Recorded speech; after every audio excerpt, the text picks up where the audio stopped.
Mr. Boozman. Thank you, Mr. Chairman, and we do appreciate you holding this very important hearing today, and we appreciate having you, Ms. Jackson, before us, and we appreciate your hard work. We celebrate the 37th anniversary of the Clean Water Act and review its compliance and enforcement programs today. When the Clean Water Act was enacted in 1972, it was during an era when raw sewage was being dumped into the nation's rivers and streams. While the Clean Water Act has put a stop to this practice, today's pollutants are subtle and much more difficult to detect. Recently, the New York Times, based on EPA and state data, revealed that there were allegedly more than 500,000 Clean Water Act violations in the last 5 years.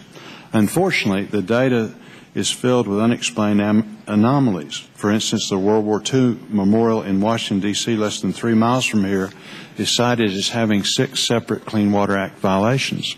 The Blue Plains wastewater treatment facility in Washington, D.C. is cited as having 62 separate violations. In another case, no violations were reported, but fines were collected by the agency. As the chairman stated, there was overwhelming support of the Clean Water Act, and the challenge of today is to focus on bipartisan solutions as we go forward. I think one of the solutions is helping the agency to collect data in a uniform manner that will allow us to determine the effectiveness of compliance and enforcement.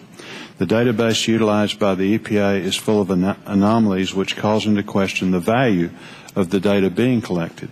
For purposes of collected data, compliance, and enforcement, the agency divides national pollution discharge elimination systems permits into 2 categories: those that involve major discharge flows of 1 million gallons or more, and those with less volumes or flow.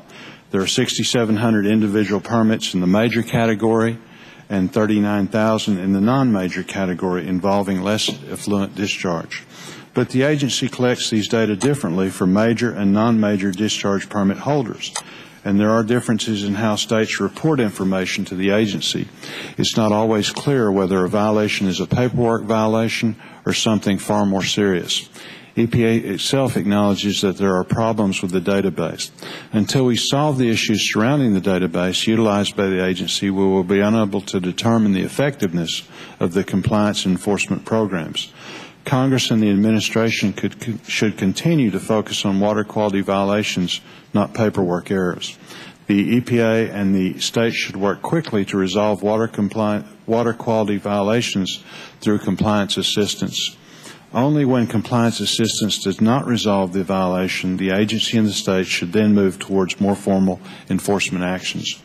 Mr. Chairman, we stand ready to work with you and the administration to ensure that the compliance and enforcement regime authorized by the Clean Water Act is robust and responsive to the rapidly changing needs of the nations.